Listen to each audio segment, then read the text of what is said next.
विद्युत अपघट्ट की प्रतिरोधकता पर ताप का प्रभाव। तो इसमें पहले रीड कर लेते हैं। ताप बढ़ाने पर विद्युत अपघट्टों की सांद्रता कम हो जाती है, जिससे आयनों की गतिशीलता म्यू बढ़ जाती है। मैं जो तुम्हारे इसको जो है ना इसकी फोटो कॉपी वो फोटो खींच के डाल दूंगा, ठीक है, ग्रुप में। फिर कल वाला भी डालना भूल गया था, आज दोनों का डाल दूंगा। साथ ही ताप बढ़ाने पर आयनीकरण ये पहला क्या था, ताप बढ़ाने पर विद्युत अपघट्टों की सांद्रता कम हो जाती है, जिससे आयनों की गतिशीलता बढ़ जाती है। जब गतिशीलता बढ़ेगी तो इस फार्मूले के हिसाब से प्रतिरोधकता घटेगी कि नहीं। देखो म्यू बढ़ेगा तो पूरी वैल्यू घट जाएगी, तो इसकी पूरी वैल्यू इसके बराबर है, बढ़ जाएगा ये, ठीक है।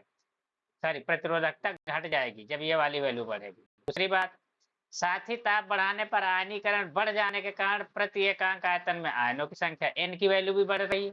इसकी वजह से भी ये इसकी वैल्यू प्रतिरोधकता की कम हो जाएगी। प्रतिरोधकता ना घटने का मतलब कि इलेक्ट्रॉनों के बहाव में या धारा के बहाव में जो अड़ंगा लगाते हैं, समझ गए, प्रतिरोध लगाते हैं, प्रतिरोध मतलब अड़ंगा लगाना, वो अब नहीं लगेगा, तो धारा और आराम से बहेगी, तो प्रतिरोध कम हो गया, धारा का मान बढ़ जाएगा। समझ गए।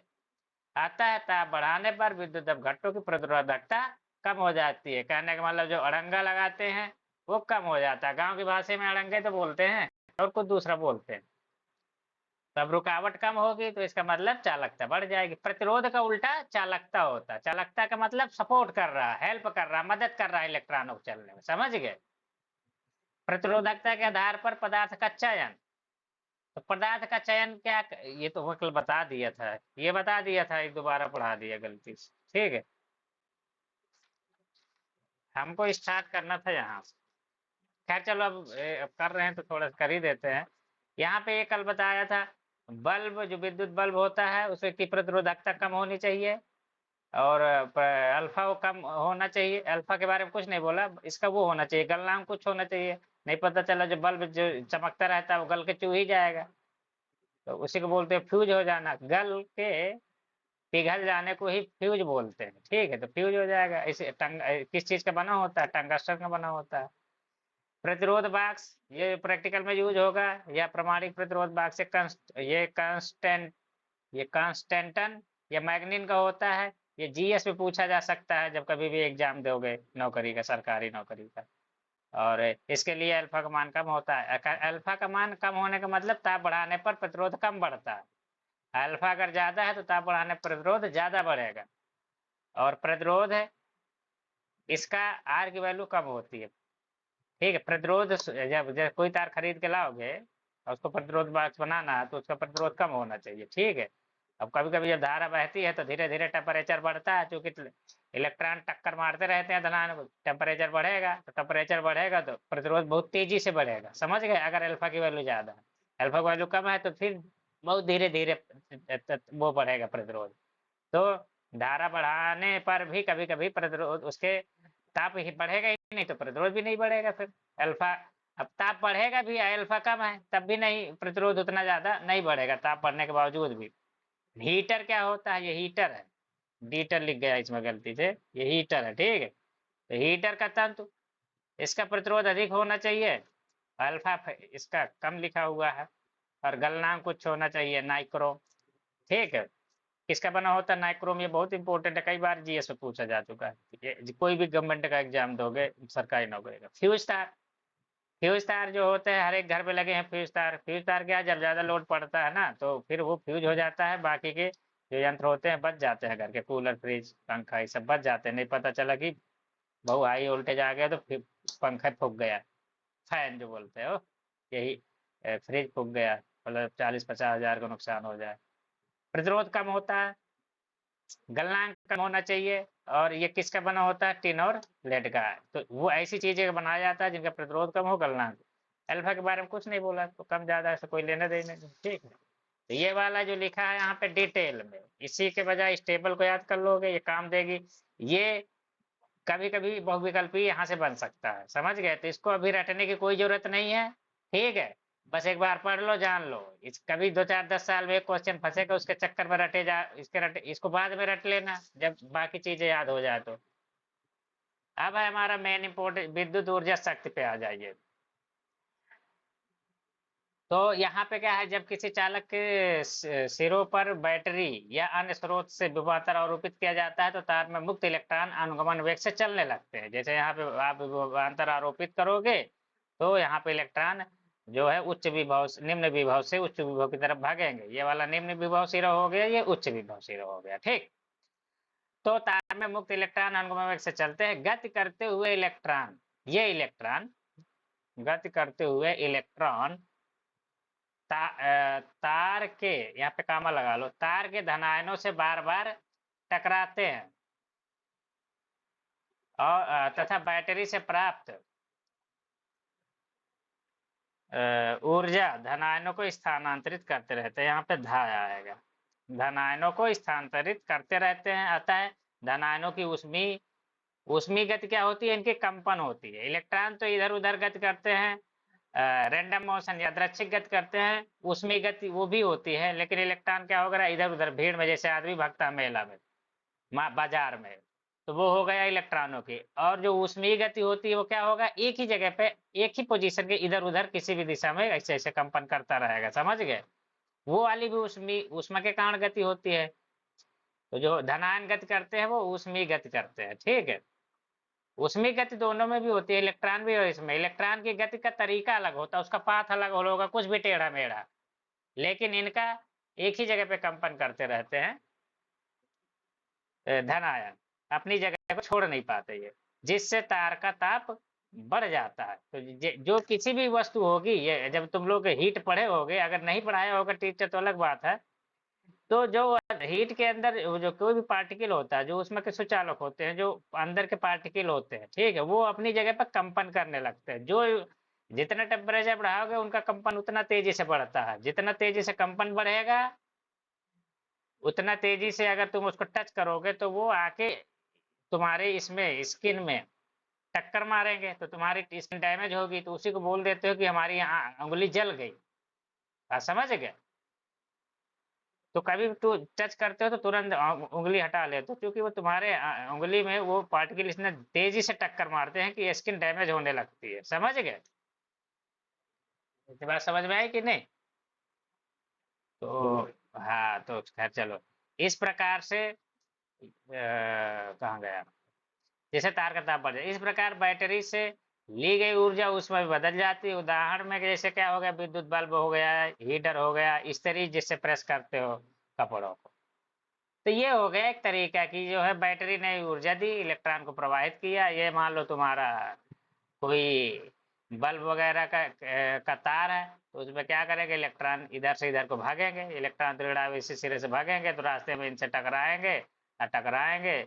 जितना ज्यादा तेजी से बार बार टकराएंगे उतना इसका टेम्परेचर बढ़ेगा। ये फिर क्या होगा, गर्म हो जाएगा, गर्म होकर लाल हो जाएगा, और ज्यादा टकराएंगे तो एकदम व्हाइट हो जाएगा। व्हाइट हो जाएगा तो एकदम व्हाइट बल्ब जैसे बढ़िया चमक फेंकेगा लाइट, फिर तुमको दिखने लगेगी चीजें, रात अंधेरा गायब हो जाएगा, समझ गए। हीटर में क्या है, हीटर में उतना गर्म नहीं होता है, बस उतना गर्म होता है कि चीजों को गर्म कर दे, समझ गए। तो हीटर का और विद्युत बल्ब का, इसका वेब थ्योरी में पढ़ोगे, हीट का एक टॉपिक होता है, उसमें बहुत अच्छा कॉन्सेप्ट है इसका, वीन्स का नियम होता है, वो कंप्लीट एग्जाम में खूब पूछा जाता है, उसको मैं बताऊंगा बहुत अच्छे से, उसमें बहुत बच्चे फंसते हैं। इस्त्री हीटर तो वही है, हीटर के ही कॉन्सेप्ट पे इस्त्री भी है, ठीक है।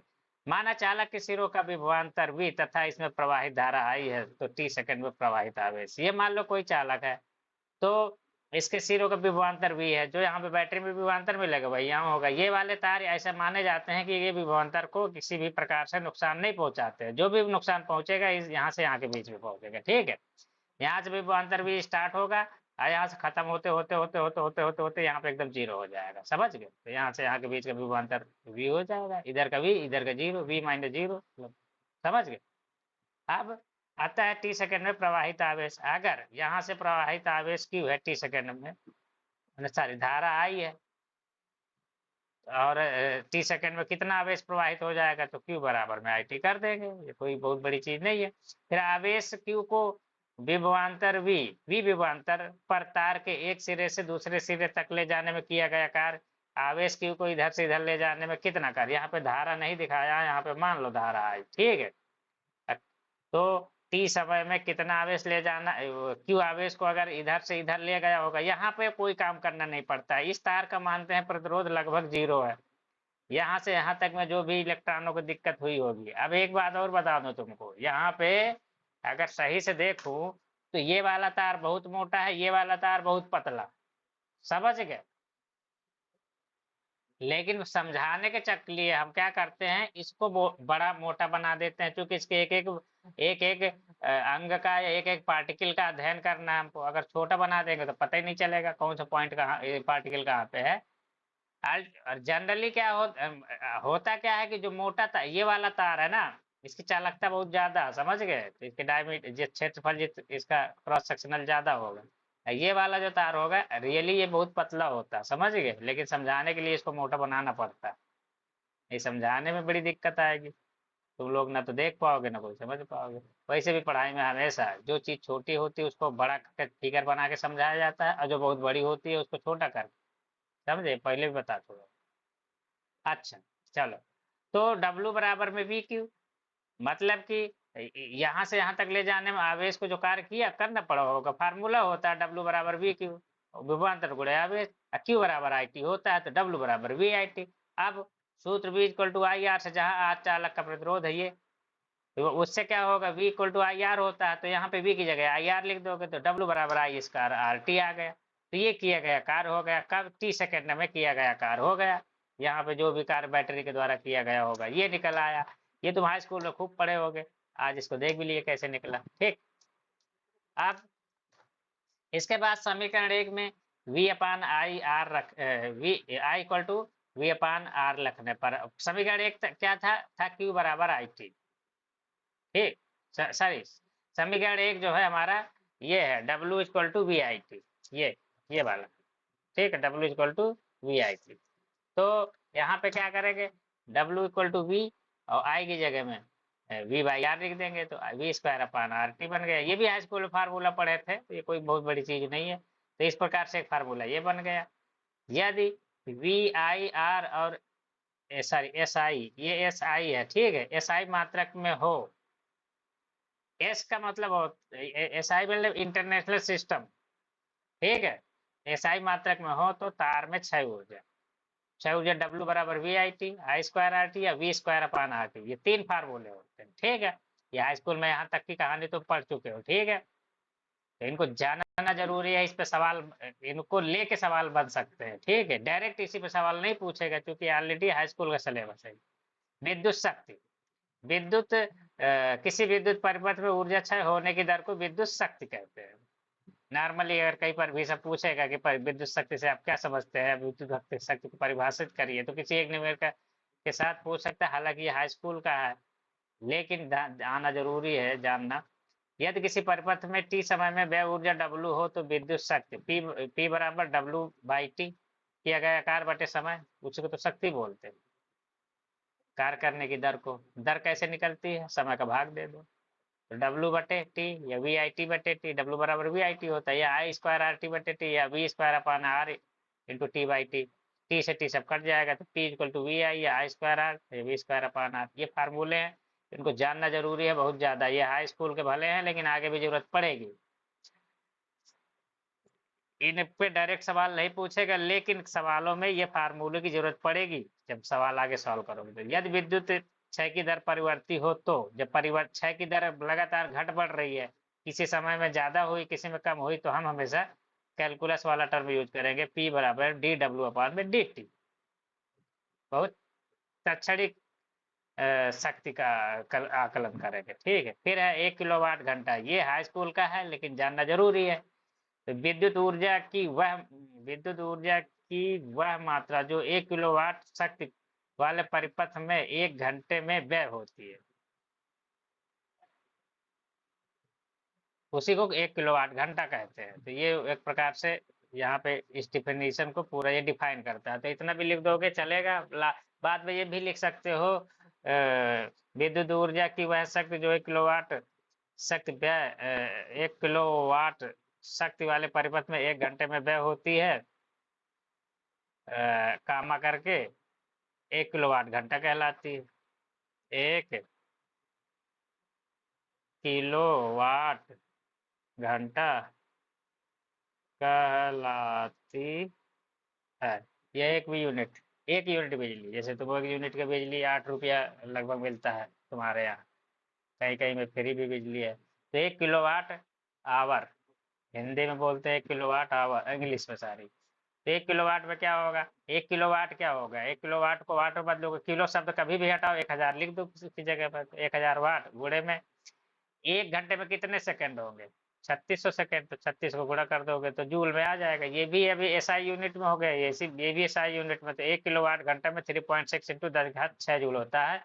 ये इंपॉर्टेंट है, इसको ध्यान रखो, क्योंकि ये कन्वर्जन बहुत बार पूछेगा। पता चला पूरा सवाल लगा लिए, केवल यही नहीं आ रहा है फार्मूला। तो ये फार्मूला बहुत इंपॉर्टेंट है, ये फार्मूला भी बहुत इंपॉर्टेंट है यूपी बोर्ड के लिए। बाकी डेफिनेशन नहीं याद है चलेगा, केवल इतना फार्मूला याद कर लो, केवल इतना काम खत्म, बाकी सब भूल जाओ।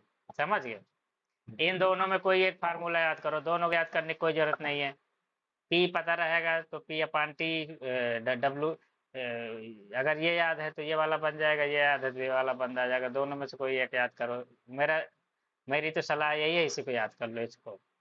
ठीक है, अच्छा। अगर डब्लू कभी निकालना होगा तो पी बराबर में डब्लू बाई टी होता है, तो डब्लू सब में टी का गुणा कर दोगे तो पी टी बराबर डब्लू होता ही है। चलो, अब है प्रतिरोधों का संयोजन। ये प्रतिरोधों का संयोजन भी तुम्हारे सिलेबस में नहीं है, ये हाई स्कूल का है, लेकिन जान लो थोड़ा से न्यूमेरिकल वगैरह में। इसको किसी को याद करने की जरूरत नहीं है, मैं भी बता दे रहा हूँ, ठीक है। बस मैंने तुमको रिमाइंड कराने के लिए इसको करवा दिया, ठीक है। यूपी बोर्ड में अभी इस पिछले साल सिलेबस में नहीं था, तो इस साल भी संभवतः पूछा नहीं जाएगा, ठीक है। अभी अपडेट होके आ ही भी जाएगा यूपी बोर्ड का सिलेबस 2024-25 के लिए। जब दो या दो से अधिक भिन्न प्रतिरोधों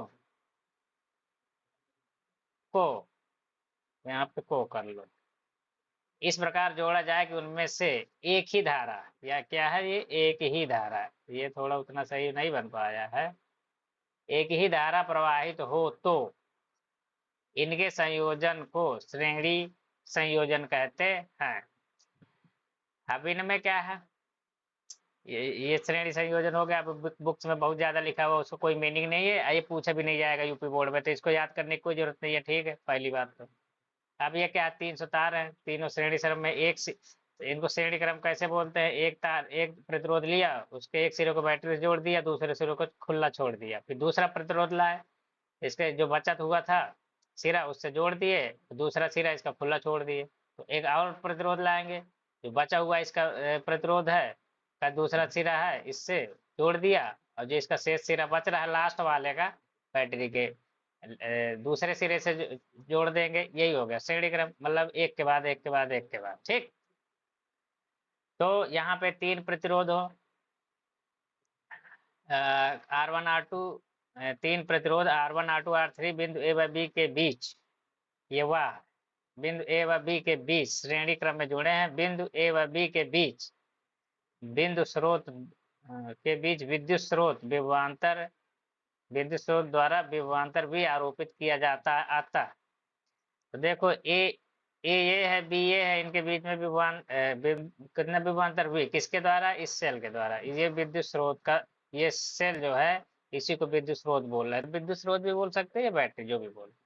तो V A minus V B, ये उच्च विभव पर होगा, ये वाला सिरा उच्च विभव पर होगा और ये निम्न विभव पर होगा। तो V A minus V B कितना होगा, यहाँ से यहाँ का विभवांतर कितना है, वी के बराबर है, ठीक है।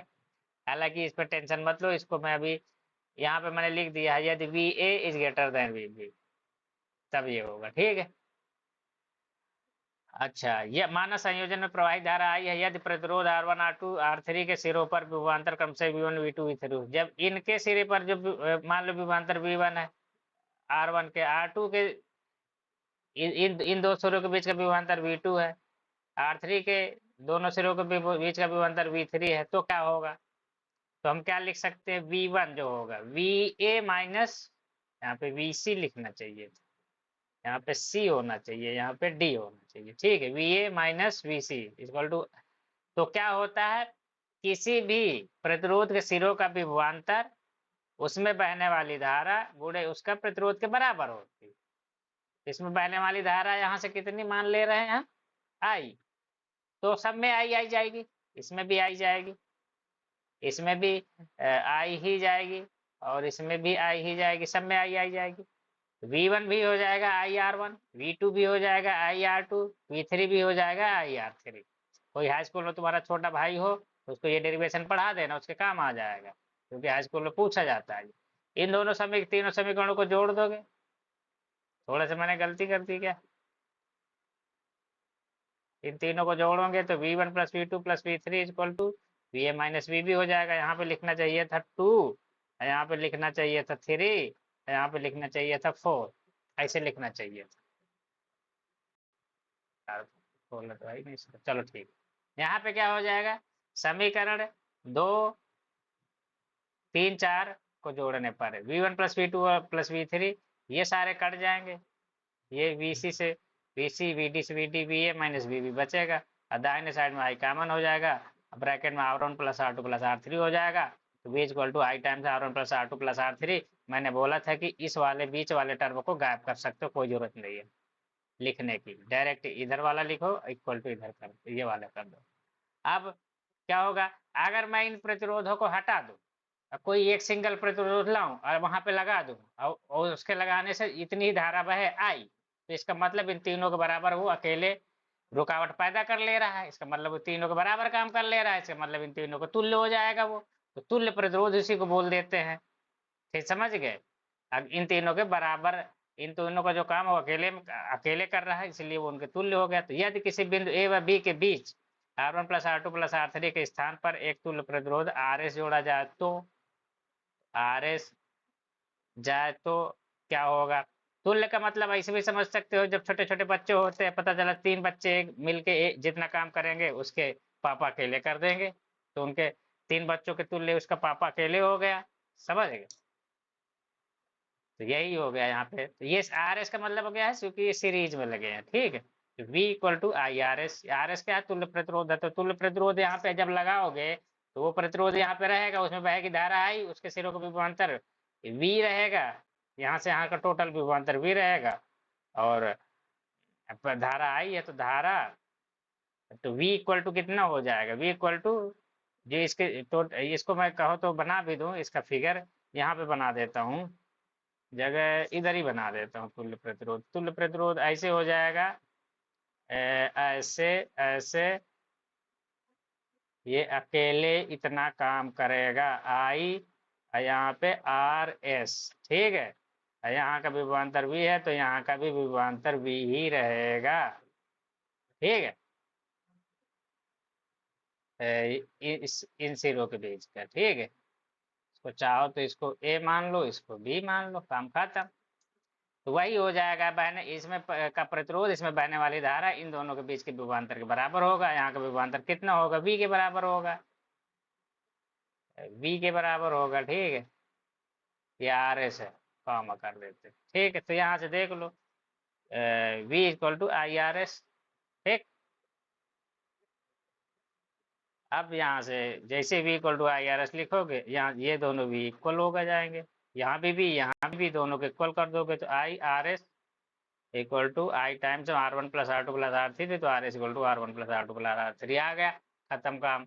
ये डिराइव्ड हो गया। लेकिन ये इसको बस एक बार जान लो कैसे होता है। समांतर क्रम में क्या होगा, जब दो या दो से अधिक प्रतिरोधों को इस प्रकार जोड़ा जाए कि प्रत्येक के सिरों का विभवांतर समान हो तथा उनके इनके संयोजन को समांतर क्रम या पार्श्व क्रम कहते हैं। अच्छा, एक बार इसको और पढ़ते हैं। जब दो या दो से अधिक प्रतिरोधों को इस प्रकार जोड़ा जाए कि प्रत्येक के सिरों का विभवांतर समान हो तो उनके संयोजन को समांतर क्रम या पार्श्व क्रम कहते हैं। तो पार्श्व नाम याद रखना, कई बार पार्श्व क्रम बोल देगा, अब पता चला तुमको पता ही नहीं है। समझ गए? तो छोड़ के चले आओ क्वेश्चन की पार्ट्स का मतलब क्या होता है। थोड़ा हिंदी कभी कभी टफ हो जाती है कई बार। यहाँ पर मैं थोड़ा नंबरिंग कर देता हूँ, ये 2 था, ये 3 था, ये 4। ठीक, चलो अब है, तो यहाँ पे क्या है देखो, ये वाला प्रतिरोध, ये वाला प्रतिरोध, ये वाला एक ही पॉइंट से जुड़े हैं, एक सिर्फ दूसरा वाला भी सिंगल कॉमन पॉइंट से जुड़े हुए हैं, और फिर जिस पॉइंट से जुड़े हों उसको बैटरी के एक सिरे जोड़ दिया, दूसरे वाले को दूसरे सिरे जोड़ दिया, ये समांतर क्रम हो गया। वैसे समांतर क्रम पहले से भी तुमको पता है। अब इसको डेरिवेशन का मानना, तीन प्रतिरोध R1 R2 प्लस R3 बिंदु ए तथा बी के बीच समांतर क्रम में जोड़े हैं। बिंदु ए तथा बी के बीच विद्युत स्रोत द्वारा विभवांतर भी आरोपित किया जाता है। लगभग सेम टाइप की लैंग्वेज है। ये है ए और बी के बीच R1 R2 R3 तीन प्रतिरोध जुड़े हुए हैं और बिंदु ए को बैटरी के धन सिरे से और बिंदु बी को बैटरी के ऋण सिरे से जोड़ दिया गया। अच्छा, माना परिपथ में प्रवाहित धारा आई, या धारा आई मान लिया हमने। माना प्रतिरोध R1 R2 R3 में प्रवाहित धारा है I1 प्लस I2। अब धाराएं अलग अलग हो जाएंगी। यहाँ से एक पाइप आया, आगे तुमसे तीन ठो ब्रांच निकाल दिया, समझ गए पाइप की, तो सब में कुछ कुछ पानी जाएगा। वैसे धारा के केस में होता है, जैसे पाइप में पानी फ्लो होता है वैसे तार में धारा फ्लो होती है, एकदम सेम तरीके से। तो सब में जरूरी नहीं है बराबर बराबर जाए। जिसका प्रतिरोध ज्यादा होगा वो कम धारा जाने देगा, जिसका कम होगा वो ज्यादा धारा जाने देगा अपने अंदर से। ठीक है, कहने का मतलब पाइप मोटा होगा तो ज्यादा धारा जाएगी उससे, और पाइप पतला होगा इसका मतलब प्रतिरोध उसका ज्यादा है, इसमें उसका कम धारा जाएगी या पानी जाएगा। तो देख लो, अब हमको पता नहीं है कौन ज्यादा है कौन कम है, तो इसलिए हम क्या बोलते हैं, इसका I1 मान लिया, इसका I2 मान लिया, इसका I3 मान लिया, बाद में जो डेरिवेशन आएगा देख लेंगे। तो प्रत्येक प्रतिरोध के सिरों का विभवांतर तो V ही होगा, क्योंकि देखो यहाँ से जो है, यहाँ का ये सारा विभवांतर रास्ते में जब तक यहाँ का अगर विभवांतर में V मानू, इधर वाले पॉजिटिव वाले का भी मान लू, इधर दाहिने वाले का 0 मान लू, तो क्या होगा, यहाँ पे विभवांतर भी बार बार ये जब रास्ते में प्रतिरोध मिलता है वो खत्म करता है प्रतिरोध को, तो ये खत्म करके 0 कर देगा, ये वाला भी खत्म करके यहाँ तक 0 कर देगा, ये वाला भी खत्म करके भी 0 कर देगा। विभवांतर का एक पोटेंशियल ड्रॉप वाला नियम होता है, वो भी बताएंगे तुमको। तो यहाँ पे अगर हम इस वाले पर्टिकुलर इस वाले R1 के लिए बात करें, तो R1 के लिए जब बात करेंगे तो R1 में बहने वाली धारा I1 है, उसका प्रतिरोध प्रतिरोध R1 है, बहने वाली धारा I1 है, तो I R1 करोगे, I इंटू R प्रतिरोध गुणे धारा करोगे तो इसके सिरों का विभवांतर मिलेगा। इसका सिरों का विभवांतर कितना है, जो A और B का है, तो VAB बराबर क्या हो जाएगा हमारा, या VAB हमारा है कितना, V के बराबर हो। A और B के बीच का जो विभवांतर है V है, तो V equal to I equal to V, कहाँ पे ये है, I1 equal to V upon R1 हो जाएगा। इसी प्रकार R2 वाले प्रतिरोध को देखो, इसमें बहने वाली धारा I2 है, इसका प्रतिरोध खुद का R2 है, तो I2 इंटू R2 करोगे तो विभवांतर मिलेगा, कहाँ का मिलेगा, इसके सिरों को मिलेगा। इसके सिरे जुड़ा कहाँ से है, A और B से, तो A और B का विभवांतर क्या होगा, बैटरी का जो विभवांतर है, तो V मिल गया, V ही होगा, समझ गए। इस प्रकार से V3 की बात कर, इसमें आ जाओ तीसरे में, इसमें भी धारा गुणे प्रतिरोध करोगे तो इसका विभवांतर मिल जाएगा। इसका विभवांतर होगा कितना है, ए और बी के बीच का, ए और बी के बीच का विभवांतर कितना है हमारा, V ही है, ये हमने शुरू में ही लिख दिया था, V A minus V B equal to V, यदि VA is greater than VA is greater than VB। तो यहाँ से भी हमें I3 इक्वल टू V अपान में, अच्छा एक चीज यहाँ पे मैं थोड़ा वो देखो, यहाँ पे V equal to I1 R1 करोगे तो I1 equal to V by R1 हो जाएगा। ठीक है, ये कैसे आया यहाँ देख लो, V equal to I1 R1 से, समझ गए, ये कंफ्यूज मत होना है, तो इसी से ये आया है। उसी प्रकार से ये भी उसी तरीके से आया है, V equal to I2 R2 से, तो I2 equal to V by R2 हो जाएगा। इस प्रकार ये भी वही सेम चीज है, V equal to I3 R3 से आया है, तो I3 तो इधर रह जाएगा, R3 बटे में आ जाएगा। ठीक है, तो ये इसी से आया, ध्यान देना, एक को कर लोगे बाकी सबको कर लोगे। तो अब इन तीनों को जोड़ दे, क्योंकि हमारा इस जंक्शन में किरचॉफ का फर्स्ट नियम अगर अप्लाई करोगे, किरचॉफ का प्रथम नियम, आने वाली धारा I इक्वल टू जाने वाली धारा I1 प्लस I2 I3 हो जाएगा। तो यहाँ से क्या करेंगे, पहले तो इनको जोड़ लिया है इनने। अच्छा, ये वाला नियम, माना परिपथ में प्रवाहित धारा I है तथा माना प्रतिरोध R1 R2 R3 में प्रवाहित धारा क्रमशः I1 I2 I3 है, तो आता है I equal to I1 plus I2 plus I3 होगा। कौन से नियम से, ये किरचॉफ के नियम से, क्योंकि आने वाली धारा इक्वल टू जाने वाली धारा, आने वाली धारा कितनी है I, जाने वाली धारा I1 plus I2 plus I3। ठीक, यहाँ पे लिख भी सकते हो, आता है किरचॉफ के प्रथम नियम से, किरचॉफ के प्रथम नियम से। ठीक, हो जाएगा। तो यहाँ से I equal to V upon R1 plus V upon R2 plus V upon R3 हो गया। और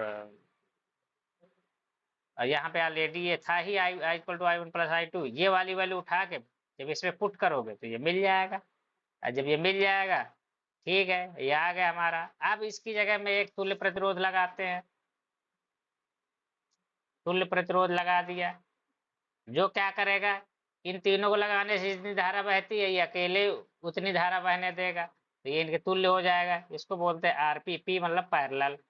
इसमें धारा कितनी बहनी चाहिए, तुल्य तभी एक माना जाएगा। तुल्य माना कब जाएगा, जब जब जिसमें इतनी धारा बह रही उसमें इसमें भी उतनी ही धारा बहे। अगर कम ज्यादा हो गई धारा तो फिर इसके तुल्य नहीं होगा। इस बात को ध्यान देना, ये खैर किताब में भी नहीं लिखा कहीं है, ना हो सकता कोई बताया भी नहीं, इस बात को ध्यान देना।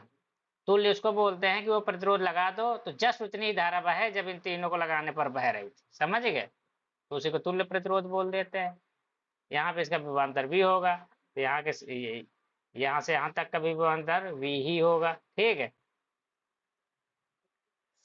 तो यहाँ पे देख लेते हैं, तो v यहाँ पे अगर अप्लाई करेंगे तो यहाँ का धारा कितनी I बहेगी और प्रतिरोध कितना RP, तो IP इंटू आर या I into RP equal to V के बराबर होगा। तो यहाँ से या ये भी कह सकते हैं कि I इक्वल टू V अपान में RP, ये भी लिख सकते हो। तो ये दोनों यहाँ ये भी I आ गया, ये भी I गया, I दोनों इक्वल कर दोगे तो जो हो जाएगा तुम्हारा, क्या हो गया तुम्हारा, समीकरण 6 और 7 से V upon I equal to V upon R1 plus V upon R2 plus V upon R3, V सब में कॉमन हो जाएगा, कट जाएगा। तो इस केस में हमने क्या किया है, धारा को अलग अलग मानना पड़ा है। पिछले केस में विभव को अलग अलग मानना पड़ा था, धारा सब में एक थी। इस केस में विभव तो सेम है लेकिन धारा अलग अलग है, ठीक है। पिछली बार V equal to V1 plus V2 plus V3 किए थे, इस बार क्या किए हैं, I equal to I1 plus I2 plus I3 समांतर क्रम, ठीक।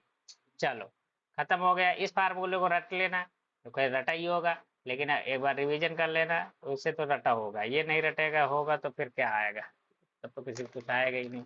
इसको इम्पोर्टेंट वगैरह लिखने की क्या जरूरत है, ये तो वैसे भी रट लोगे। तो अब है सेल। सेल में क्या है, अभी ये जितनी भी कहानी है केवल सुन लो, ये कभी पूछा नहीं जाएगा यूपी बोर्ड में, ठीक है, जान लो, जानना जरूरी है। सेल, वैद्युत सेल एक ऐसी युक्ति है जो किसी अन्य प्रकार की ऊर्जा को वैद्युत ऊर्जा में बदलती है।